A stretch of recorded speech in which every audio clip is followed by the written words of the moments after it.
राधे राधे, जय श्री कृष्णा। आज की कथा में आप सभी भक्तों का हार्दिक स्वागत है। भगवान श्री कृष्ण और श्रीमती राधा रानी की कृपा सदैव आप पर और आपके समस्त परिवार पर बनी रहे। दोस्तों, आज आप सुनेंगे चैत मास की कथा का 5वां अध्याय। तो भगवान श्री हरि विष्णु का ध्यान करके आज की पावन कथा का प्रारंभ करते हैं। ब्राह्मणों ने पूछा कि हे दुश्रेष्ठ, इस मृत्यु लोक में कौन ऐसा मनुष्य है जो पुण्य आत्माओं में श्रेष्ठ, परम पवित्र, सबके लिए सुलभ, मनुष्यों के द्वारा पूजन करने योग्य तथा मुनियों और तपस्वी का भी आदर का पात्र हो।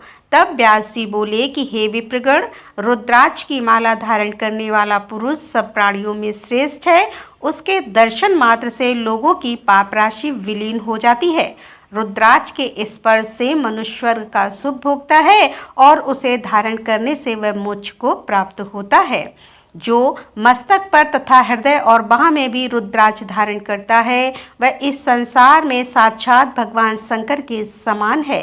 रुद्राक्षधारी ब्राह्मण जहाँ रहता है वह देश पुण्यवान होता है। रुद्राक्ष का फल तीर्थों में महान तीर्थ के समान है। ब्रह्मा ग्रंथ से युक्त मंगलमय रुद्राक्ष की माला लेकर जो जप, दान, श्रोत, मंत्र और देवताओं का पूजन तथा दूसरा कोई भी पुण्य कर्म करता है वह सब क्षय हो जाता है तथा उससे पापों का क्षय हो जाता है।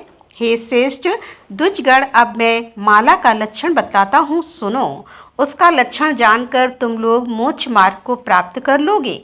जिस रुद्राक्ष में योनि का चिन्ह ना हो, जिसमें कीड़ों ने छेद कर दिया हो, जिसका लिंग चिन्ह मिट गया हो तथा जिसमें 2 बीज एक साथ सटे हुए हों, तो ऐसे रुद्राक्ष के दाने को माला में नहीं लेना चाहिए।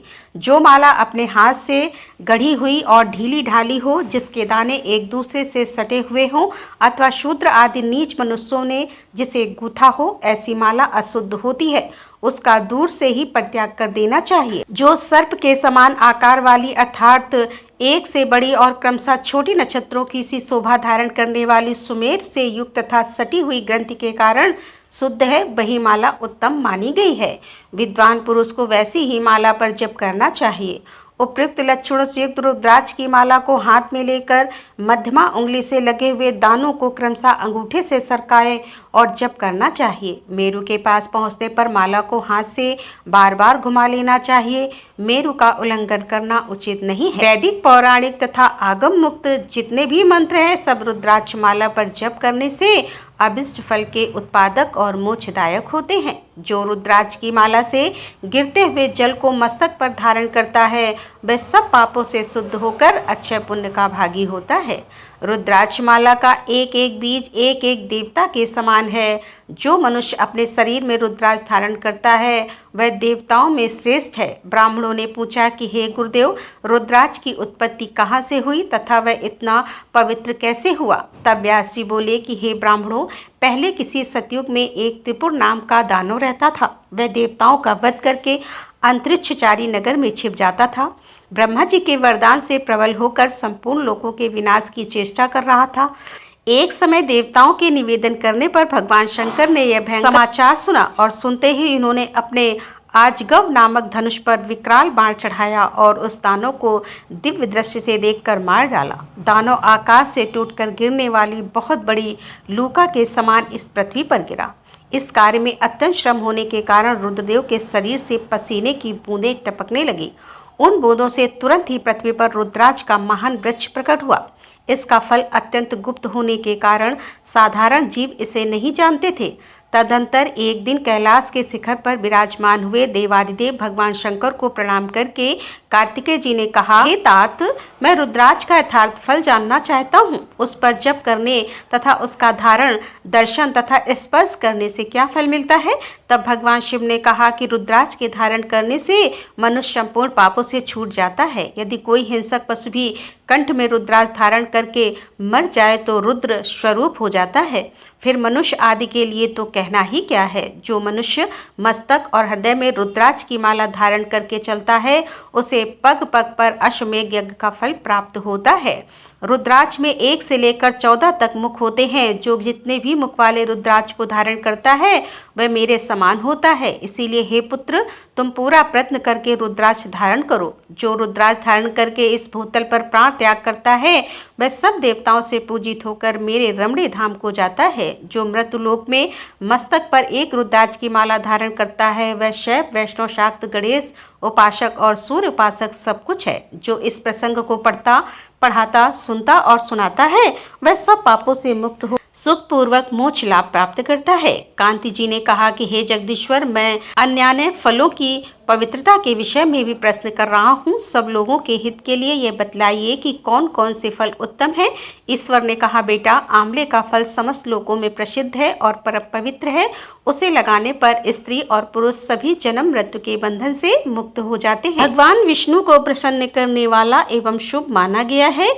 इसके भक्षण मात्र से मनुष्य सब पापों से मुक्त हो जाते हैं। आंवला खाने से आयु बढ़ती है, उसका जल पीने से धर्म संचय होता है और उसके द्वारा स्नान करने से दरिद्रता दूर हो जाती है तथा सब प्रकार के ऐश्वर्य प्राप्त हो जाते हैं। हे कार्तिकेय, जिस घर में आंवला सदा मौजूद रहता है वहां दैत्य और राक्षस नहीं जाते। एकादशी के दिन यदि एक ही आंवला मिल जाए तो उसके सामने गंगा, गया, काशी और पुष्कर इन तीर्थों का कोई विशेष महत्व नहीं रह जाता।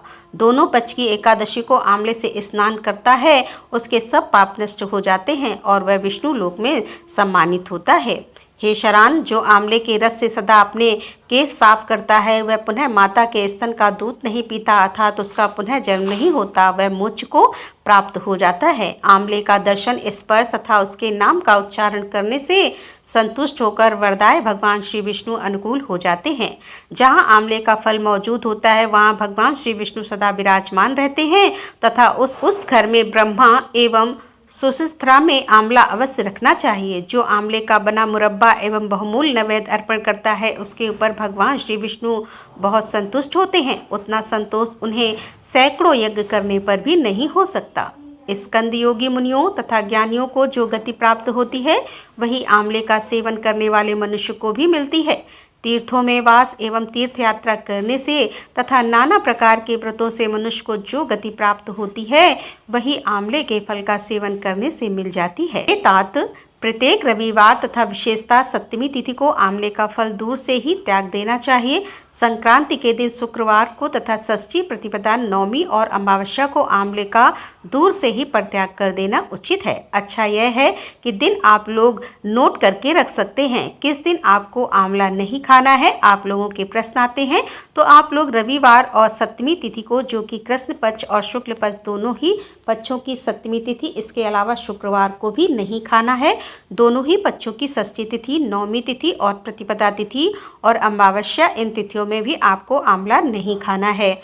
और एक दिन होता है संक्रांति का, जो संक्रांति हर महीने आती है। देखिए, जब सूर्य राशि परिवर्तन करके एक राशि से दूसरी राशि में जाते हैं तो उस दिन संक्रांति होती है, उस राशि की संक्रांति मानी जाती है। तो हर महीने में एक संक्रांति आती है।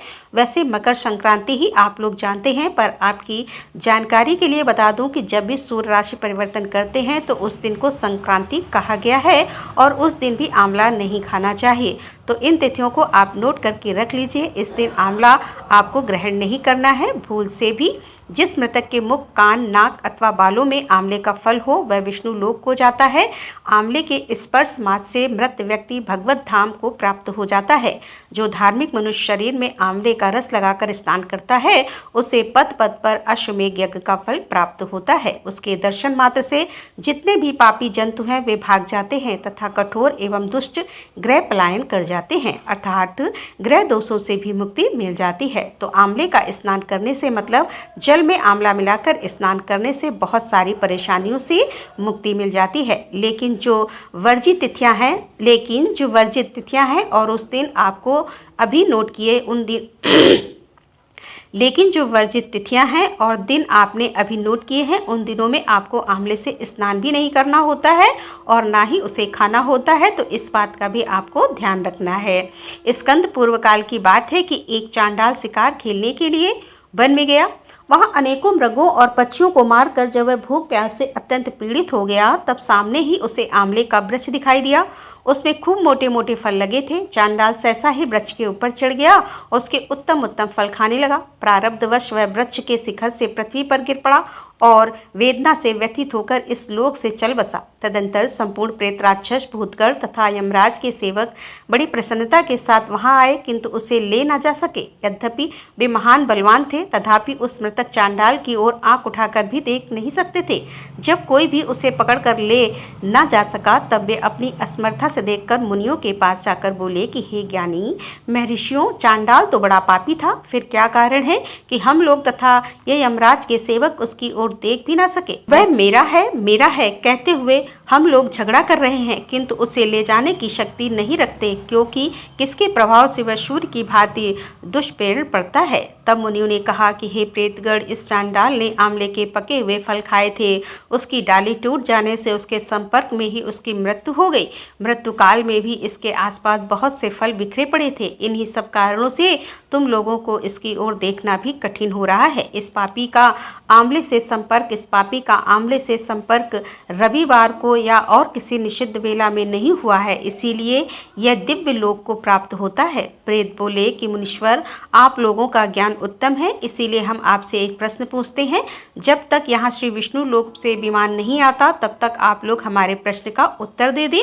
जहाँ वेदों और नाना प्रकार के मंत्रों का गंभीर घोष होता है, जहाँ पुराणों और स्मृतियों का स्वाध्याय किया जाता है, वहाँ हम एक क्षण के लिए भी ठहर नहीं सकते। यज्ञ, होम, जप तथा देव पूजा आदि शुभ कार्यों के सामने हमारा ठहरना असंभव है। इसीलिए हमें यह बताइए कि कौन सा कर्म करके मनुष्य प्रेत योनियों को प्राप्त होते हैं, और हमें यह सुनने की भी बड़ी इच्छा है कि उनका शरीर विकृत क्यों कर हो जाता है। तब ब्रह्म ऋषियों ने कहा कि जो झूठी गवाही देते हैं तथा वध और बंधन में पड़कर मृत्यु को प्राप्त होते हैं, वे नरक में पड़े हुए जीव ही प्रेत होते हैं। जो ब्राह्मणों के दोष ढूंढने में लगे रहते हैं और गुरुजनों के शुभ कर्मों में बाधा पहुंचाते हैं, तथा जो श्रेष्ठ ब्राह्मण को दिए जाने वाले दान में रुकावट डालते हैं, वे चिरकाल तक प्रेत योनि में पड़कर नरक से कभी उद्धार नहीं पाते। जो मूर्ख अपने और दूसरे के बैलों को कष्ट देकर उनसे बोझा ढोने का काम लेकर उनकी रक्षा नहीं करते, जो अपनी प्रतिज्ञा का त्याग करते हैं, असत्य बोलते हैं और व्रत भंग करते हैं, तथा जो कमल के पत्ते पर भोजन करते हैं, वे सब इस पृथ्वी पर कर्मानुसार प्रेत होते हैं।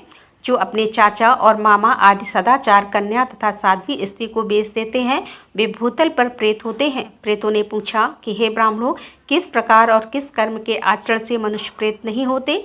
तब ब्राह्मणों ने कहा कि जिस बुद्धिमान पुरुष ने तीर्थों के जल में स्नान तथा शिव को नमस्कार किया है, वह मनुष्य प्रेत नहीं होता। जो एकादशी अथवा द्वादशी को उपवास करके विशेषतः भगवान श्री विष्णु का पूजन करते हैं, तथा जो वेदों के अक्षर, सूक्त, श्रोत और मंत्र आदि के द्वारा देवताओं के पूजन में संलग्न रहते हैं, उन्हें भी प्रेत नहीं होना पड़ता। पुराणों के धर्मयुक्त दिव्य वचन सुनने, पढ़ने और पढ़ाने से तथा नाना प्रकार के व्रतों का अनुष्ठान करने और रुद्राक्ष धारण करने से जो पवित्र हो चुके हैं एवं जो रुद्राक्ष की माला पर जप करते हैं, वे प्रेत योनि को नहीं प्राप्त होते। जो आंवले के रस से स्नान करके प्रतिदिन आंवला खाया करते हैं तथा आंवले के द्वारा भगवान श्री विष्णु का पूजन भी करते हैं, वे कभी भी पिशाच योनि में नहीं जाते। प्रेत बोले कि हे ब्रह्म ऋषियों, संतों के दर्शन से पुण्य होता है, इस बात को पौराणिक विद्वान जानते हैं। हमें भी आपका दर्शन हुआ है, इसीलिए आप लोग हमारा कल्याण करें। हे धीर महात्माओं, जिस उपाय से हम सब लोगों को प्रेत योनि से छुटकारा मिल सके, उसका उपदेश कीजिए। हम आप लोगों की शरण में आए हैं। ब्राह्मण बोले, हमारे वचन से तुम लोग आंवले का भक्षण कर सकते हो, यह तुम्हारे लिए कल्याणकारी होगा। उसके प्रभाव से तुम उत्तम लोक में जाने के योग्य बन जाओगे। महादेव जी कहते हैं कि इस प्रकार ऋषियों से सुनकर पिशाच आंवले के वृक्ष पर चढ़ गए और उसका फल लेकर उन्होंने बड़ी मौज के साथ खाया। तब देवलोक से तुरंत ही एक पीले रंग का स्वर्णमय विमान उतरा, जो परम शोभायमान था। पिशाच ने उस पर आरूढ़ होकर स्वर्गलोक की यात्रा की। भगवान शिव जी आगे कहते हैं कि बेटा, अनेकों व्रतों और यज्ञों के अनुष्ठान से भी भी जो अत्यंत दुर्लभ है, वही लोग उन्हें आंवले का भक्षण करने मात्र से मिल गया। कार्तिक जी ने पूछा कि पिताजी, जब आंवले के फल का भक्षण करने मात्र से प्रेत पुण्य आत्मा होकर स्वर्ग को चले गए, तब मनुष्य आदि जितने भी प्राणी हैं वे भी आंवला खाने से क्यों नहीं तुरंत स्वर्ग में चले जाते? तब महादेव जी ने कहा, बेटा, स्वर्ग की प्राप्ति तो उन्हें भी होती है, किंतु तुरंत ऐसा न होने में एक कारण है, उनका ज्ञान लुप्त रहता है। वे अपने हित और हित की बात नहीं जानते, इसीलिए आंवले के महत्व में उनकी श्रद्धा नहीं होती। अर्थात बिना श्रद्धा भाव के अगर हम कोई भी कार्य करते हैं तो उसका फल हमें प्राप्त नहीं होता जो मिलना चाहिए। इसीलिए अगर हम कोई भी कार्य करते हैं उसका महत्व जानने, इसके बाद अगर हम उसे श्रद्धा पूर्वक करते हैं, विश्वास से करते हैं, तो तुरंत ही हमें उसका लाभ मिलता है। भगवान शिव जी आगे कहते हैं कि जिस घर की मालकिन सहज ही काबू में न आने वाली पतिव्रता और संयम से रहित गुरुजनों द्वारा निकाली हुई तथा दुराचार होती है, वहाँ प्रेत रहा करते हैं। जो कुल और जाति के नीच बल और साथ से रहित बहरे, दुर्लभ और दीन हैं, वे कर्म जनित पिशाच हैं। जो माता पिता, गुरु और देवताओं की निंदा करते हैं, पाखंडी और वाम मार्गी हैं। जो गले में फांसी लगाकर, पानी में डूबकर, तलवार या छुरा भोंककर अथवा जहर खाकर आत्मघाती कर लेते हैं, वे प्रेत होने के पश्चात इस लोक में चांडाल आदि योनियों के भीतर जन्म ग्रहण करते हैं। जो माता पिता आदि से द्रोह करते, ध्यान और अध्ययन से दूर रहते हैं, व्रत और देव पूजा नहीं करते, मंत्र और स्नान से हीन रहकर गुरु पत्नी गमन में प्रवृत्त होते हैं, तथा जो दुर्गत में पड़ी हुई चांडाल आदि की स्त्रियों से भी समागम करते हैं, वे भी प्रेत होते हैं। जो मले के समान आचरण करते हैं और स्त्री के धन से जीविका चलाते हैं, जिनके द्वारा स्त्रियों की रक्षा नहीं होती, वे निसंदेह प्रेत होते हैं। जो सुधा से पीड़ित, थके मांदे, गुणवान और पुण्य आत्मा अतिथि के रूप में घर पर आए हुए ब्राह्मण को लौटा देते हैं, उसका यथावत सत्कार नहीं करते। जो गौभक्षी लेखों के हाथ गए बेच देते हैं। जो जीवन भर स्नान, संध्या, वेद पाठ, यज्ञ, अनुष्ठान और अक्षर ज्ञान से दूर रहते हैं। जो लोग झूठे, सकोरे और शरीर के मल मूत्र तीर्थ भूमि में गिराते हैं, वे निसंदेह प्रेत होते हैं। जो स्त्री पति का परित्याग करके दूसरे लोगों के साथ रहती है, वे चिरकाल तक प्रेत लोक में निवास करने के पश्चात चांडाल योनि में जन्म लेती है। जो विषय और इंद्रियों से मोहित होकर पति को धोखा देकर स्वयं मिठाइयाँ उड़ाती है, वे पापाचारणी स्त्रियां चिरकाल तक इस पृथ्वी पर प्रेत होती हैं। जो मनुष्य बलपूर्वक दूसरे की वस्तुएं लेकर उन्हें अपने अधिकार में कर लेते हैं और अतिथियों का अनादर करते हैं, वे प्रेत होकर नरक में पड़े रहते हैं। इसीलिए जो आंवला खाकर उसके रस से स्नान करते हैं, वे सब पापों से मुक्त होकर विष्णु लोक में प्रतिष्ठित होते हैं। अतः सब प्रकार के प्रयत्न करके तुम आंवले के कल्याण में फल का सेवन करो। जो इस पवित्र और मंगलमय उपाख्यान का प्रतिदिन श्रवण करता है, वह संपूर्ण पापों से शुद्ध होकर भगवान श्री विष्णु के लोक में सम्मानित होता है। जो सदा ही लोगों में, विशेषता वैष्णव में आंवले के महात्म्य का श्रवण करता है, वह भगवान श्री विष्णु का सायुज्य को प्राप्त होता है, ऐसा पौराणिक कथन है। कार्तिकेय जी ने कहा कि हे प्रभु, रुद्राक्ष और आंवला, इन दोनों फलों की पवित्रता को तो मैं जान गया। अब मैं यह सुनना चाहता हूँ कि कौन सा ऐसा वृक्ष है जिसका पत्ता और फूल भी मोक्ष प्रदान करने वाला होता है। महादेव जी बोले, बेटा, सब प्रकार के पत्तों और पुष्पों की अपेक्षा तुलसी ही श्रेष्ठ मानी गई है। वह परम मंगलमय, समस्त कामनाओं को पूर्ण करने वाली, शुद्ध श्री विष्णु जी को अत्यंत प्रिय है तथा वैष्णवी नाम धारण करने वाली है। वह संपूर्ण लोकों में श्रेष्ठ, सुख तथा भोग और मोक्ष प्रदान करने वाली है। भगवान श्री विष्णु ने पूर्व काल में संपूर्ण लोगों का हित करने के लिए तुलसी का वृक्ष रोपा था। तुलसी के पौधे और पुष्प सब धर्मों में प्रतिष्ठित होते हैं। जैसे भगवान श्री विष्णु को लक्ष्मी और दोनों में ही प्रिय है, उसी प्रकार यह तुलसी देवी भी परम प्रिय है। हम तीन के सिवा कोई चौथा ऐसा नहीं जान पड़ता जो भगवान को इतना प्रिय हो। तुलसी दल के बिना दूसरे फूल, पत्तों तथा चंदन आदि के पौधे से भी भगवान श्री विष्णु को उतना संतोष नहीं होता। जिसने तुलसी दल के द्वारा पूर्ण श्रद्धा के साथ प्रतिदिन भगवान श्री विष्णु का पूजन किया है, उसने दान, होम, यज्ञ और व्रत आदि सब पूर्ण कर लिए। तुलसी दल से भगवान की पूजा कर लेने पर कांति, सुख, भोग, सामग्री, यश, लक्ष्मी, श्रेष्ठ कुल, शील, पत्नी, पुत्र, कन्या, धन, राज, आरोग्य और ज्ञान, विज्ञान, वेद, वेदांग, शास्त्र, पुराण, तंत्र और संगीता सब कुछ मैं कतलगत समझता हूँ। जैसे पुण्य सलीला गंगा मुक्ति प्रदान करने वाली होती है, उसी प्रकार यह तुलसी भी कल्याण करने वाली है। हे स्कंद, यदि मंजरी युक्त तुलसी पत्रों के द्वारा भगवान विष्णु की पूजा की जाए तो उसके पुण्य फल का वर्णन करना असंभव है। जहाँ तुलसी का वन है वहीं भगवान श्री कृष्ण की समीप है तथा वहीं ब्रह्मा और लक्ष्मी जी भी संपूर्ण देवताओं के साथ विराजमान है। इसीलिए अपने निकटवर्ती स्थान में तुलसी देवी को रोपकर उनकी पूजा करनी चाहिए। तुलसी के निकट जो स्त्री मंत्र आदि का जप किया जाता है वह सब अनंत गुना फल देने वाला होता है। प्रेत, पिशाच, कुष्मांड, ब्रह्म राक्षस, भूत और दैत्य यह सब तुलसी के व्रत से दूर ही भागते हैं। ब्रह्म हत्या आदि पाप तथा खोटे विचार से उत्पन्न होने वाले रोग यह सब तुलसी वृक्ष के समीप नष्ट हो जाते हैं। जिसने श्री भगवान की पूजा के लिए पृथ्वी पर तुलसी का बगीचा लगा रखा है उसने उत्तम दक्षिणाओं से युक्त 100 यज्ञों का विधिवत अनुष्ठान पूर्ण कर लिया है। जो श्री भगवान की प्रतिमाओं तथा शालिग्राम शिलाओं पर चढ़े हुए तुलसी दल को प्रसाद के रूप में ग्रहण करता है वह श्री विष्णु के सायुज्य को प्राप्त होता है। श्री हरि की पूजा करके उन्हें निवेदन किए हुए तुलसी दल को अपने मस्तक पर धारण करता है वह पाप से शुद्ध होकर स्वर्ग लोक को प्राप्त होता है। कलयुग में तुलसी का पूजन, कीर्तन, ध्यान और रोपण और धारण करने से वह पाप को जलाती है और स्वर्ग एवं मोक्ष प्रदान करती है। जो तुलसी के पूजन आदि का दूसरों को उपदेश देता है और स्वयं भी आचरण करता है वह भगवान श्री लक्ष्मीपति के परम धाम को प्राप्त होता है। जो वस्तु भगवान श्री विष्णु को प्रिय जान पड़ती है वह मुझे भी अत्यंत प्रिय है। श्राद्ध और यज्ञ आदि कार्यों में तुलसी का एक पत्ता भी महान पुण्य प्रदान करने वाला होता है। जिसने तुलसी की सेवा की है उसने गुरु, ब्राह्मण, देवता और तीर्थ सबका भली भांति सेवन कर लिया है।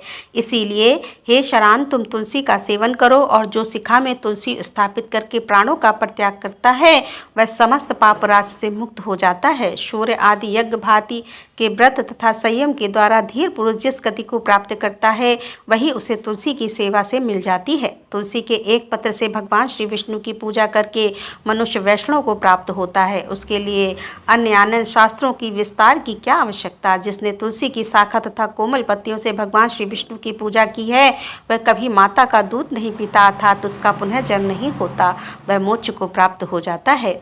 कोमल तुलसी दलों के द्वारा प्रतिपादित भगवान श्रीहरि की पूजा करके मनुष्य अपनी सैकड़ों और हजारों पीढ़ियों को पवित्र कर सकता है। तात, मैंने यह तुमसे तुलसी के प्रधान गुण बतलाए हैं। संपूर्ण गुणों का वर्णन तो बहुत अधिक समय लगने पर भी नहीं हो सकता।